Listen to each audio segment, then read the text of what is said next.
Let's be honest here, guys. Human beings are destructive little bastards. Don't feel bad, it's not one person's fault. Except you, Jeremy. But no, we've always been like that, since back in the Stone Age, where it was like, hey, Ugh want meat that Tho have. Ugh take sharp stick and stab Tho and take meat. And it was damn good meat, too. But even after that point, after our technology began to improve and our knowledge about the world became a little bit more enlightened, we figured out how to wear clothing, we were still like that, except with just better weaponry. Like, hey, we have this crazy new thing called metal now, and it's way more durable than sticks, and we can make sharp objects out of that to stab you with. And then later on, it was like, wait, I got this crazy idea. Let's make a giant ball of this metal shit, and then take this new shit called gunpowder that was invented by the Chinese or some crap, and then let's put that together, and then let's fire it at that castle. That'll blow shit up. And then after that, somebody had the idea, like, hey, that's awesome and everything, but let's say if we can take that cannon and then compress it down so you can hold it. And I'm like, oh man, that's a fucking awesome idea. And then some crazy asshole named Albert Einstein got the ultimate idea, like, hey, let's go atomic on this shit. Let's channel the very core power, the fundamental elements that make up existence, and let's blow that shit up. That'll be great, right? And then it just kind of capped off at atomic and hydrogen bomb. What would happen if you took a hydrogen bomb and an atomic bomb and they slammed into each other? What would happen with that? Get on that, physicist. I want to know the answer. All right, Grimmjow Jaegerjaquez, Espada number 6. Now, he's sort of like the problem child out of all the Espada, and it's very easy at first glance to look at Grimmjow as just like a hot-headed character, you know? Like, oh, I get really mad easy and I want to kill people. That's what my character is. You look a little bit deeper into him and you look at his backstory and you see that you got a little bit of a god complex going on here. See, Grimmjow was an Adhujas that was basically just filled with the desire to become the king, the absolute strongest. Sound familiar? Well, it should. Anyway, he runs into his Fracciones in the desert and they're all looking for the same thing. They want to become Vastolordes. Well, it turns out that you don't just become a Vastolorde. You can't just eat hollows and become that. We actually still have no idea how you become one, how you make a transition from Adhujas to Vastolorde. That was never explained. But eventually, the Fraxion gave up and they said, Grimmjow, eat us because you are destined for greater things. And I think it was just from all the time palling around with his Fraxion, Grimmjow got it in his head like there was nobody stronger than him. Eventually, Aizen shows up and Grimmjow and his Fraxion were actually some of the first Oronkars ever created by Aizen, Xiaolong Kufang being the first created at number 11 and Grimmjow being the second at number 12 before he was promoted to Espada and he was made number 6.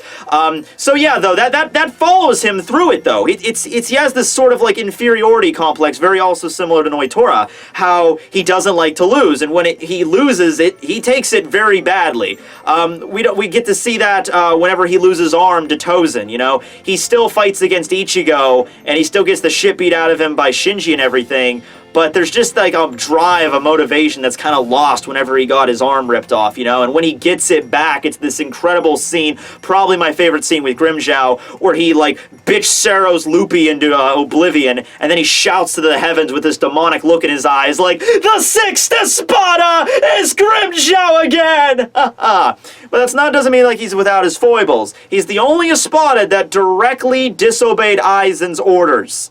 And that is something that no other Espada even did. You had Baragon, who didn't treat Aizen like a real ruler, but he was just kind of buying his time to wait for the appropriate time to kill him. You had Holybell that attacked Aizen, but only after Aizen betrayed her first.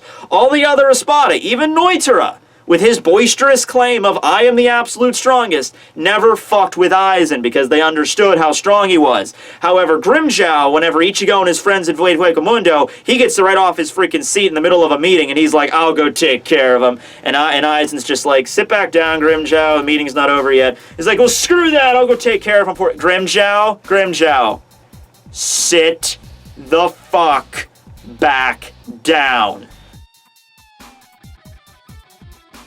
And that's all Grimmjow needed to get his place, but he goes against authority. He breaks rules all the time. He used Gran Rey Cero inside of Las Noches. That's supposed to be a big no-no. He really does not care about Aizen's authority. I want to go by the same thing I said with Noitora.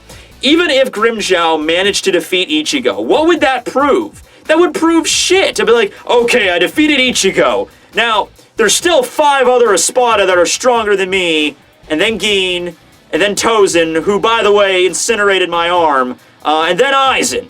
but Ichigo's the first stepping stone. After I take out, those 8 other people, then I will be the king. So, I don't know, I think that's where the complex thing comes into. He's aspiring to become a king, a god, sort of, but he's never going to get to that level. It's just, I think he knows that, too. I think he realizes he's really not that strong, but just being with that group of Fraxion for all those years where he was like a big fish in a small pond, or a big panther in a small jungle, I guess, got it in his head, like, I have to be the strongest. Then he realized how bigger the world was, met Eyes and met the other Espada, and he, logically knows that I can't beat these guys, at least not all of them, but he also has this thing where he still wants to become stronger. As for my least favorite scene with Grimmjow, I gotta go with the scenes where he appeared in the 1,000-Year Blood War arc. Is it just me, or did he just seem tacked on? Did it seem like, once again, I'm not getting into discussion here about Kubo, rushing and everything like that, being rushed by the editors. I'm not getting into that right now, but, it feels like he was just thrown in there as sort of like a throwback. Like, hey guys, remember Grimmjow? Grimmjow used to be a thing. He shows up. He doesn't really have a solid fight with anybody. He chases after Askin. Askin uses his gift ball, drops Grimmjow on his ass. The fight with Askin is mostly Yoruichi, Yushiro, and Uehara, after which Grimmjow plays a role in delivering the death blow to Askin. But it's at the very end of the chapter, and it's kind of overshadowed by the fact that we had Uehara's fucking Bankai 2 chapters earlier. That kind of, blows that out of the water whenever you have... Oh, by the way, also, Grimmjow's here. Yay! I mean, it was cool when he did the whole Mortal Kombat, ripping out freaking Askin's heart, crushes it, and then even after Askin's still not dead, he's just repeatedly pounding his fucking fist into Askin's back, just, die! Die! Die, you piece of shit! And eventually it results in his gift ball deluxe power being compressed, and they might all be dead for as far as we know, because that's the last time we see Grimmjow in the series, dropping to his knees, shouting to the heavens that I can't possibly die in some place like this.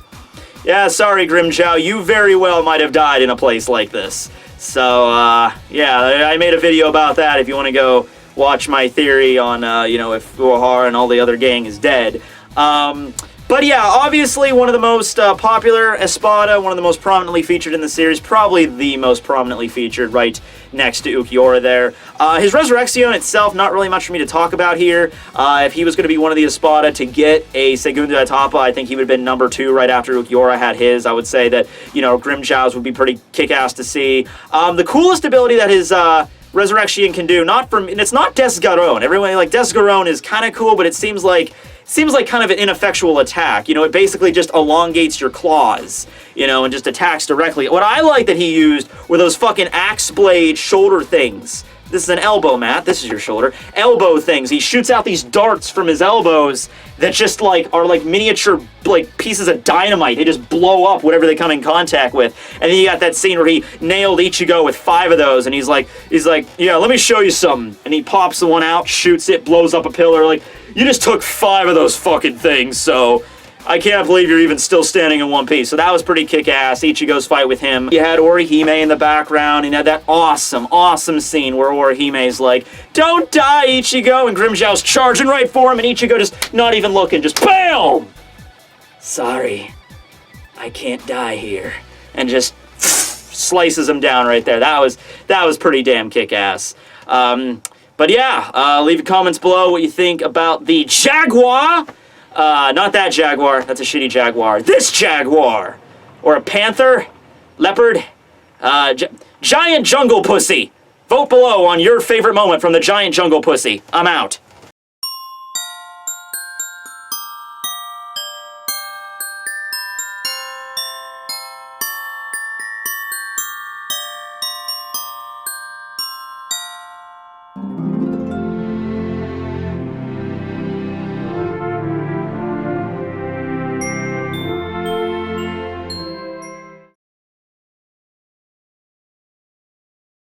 I'll tell you one story of thousands. There was a place called the Great Library of Alexandria. It was in Egypt. It had a tremendous amount of knowledge from the ancient world. These are not the kind of things that you can just reproduce easily.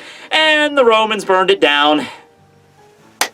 All that knowledge just gone. Well, we don't know if they burned it down. It might have been a bunch of other groups of people. But the point is, there was this great, awesome library of a shit ton of ancient knowledge that will never be recovered, we'll never be able to find out, and it was burned because, well, we're conquesting the area, so we have to, like, burn shit and build our own shit. So, yeah, kind of depressing.